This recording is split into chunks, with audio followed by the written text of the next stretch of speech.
succede? Che cos'è questo foglio? Cosa state scrivendo? Una cosa che volevamo fare, però. Così. E beh, e che c'è scritto? Me lo volete leggere? No, lo sappiamo a memoria. Lo sapete a memoria? A memoria. Ok, allora fatemi sentire, voglio vedere se siete preparate. Sentiamo cosa hanno da dirci.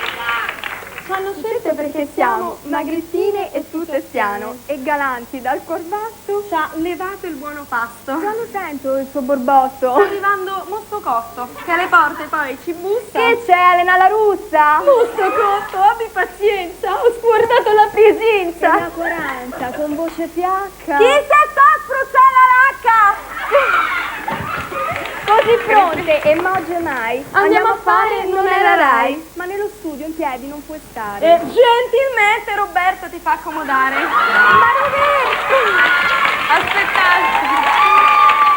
Ma Roberto, il posto non c'è! Dice Viti con l'olè.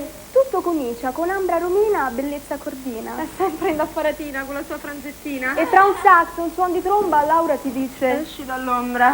Pronto. Poi c'è Mary, fatal donna. Ci ha distrutto con la nonna. Pronto, chi è che parla? Pronto, Roberta, sono Lina, dove stanno le chiavi del motorino? Pronto, Lino, non lo so, forse stanno sul comando. Dai Veronica, vai lesta, mo dovremo fare l'orchestra. Bravi!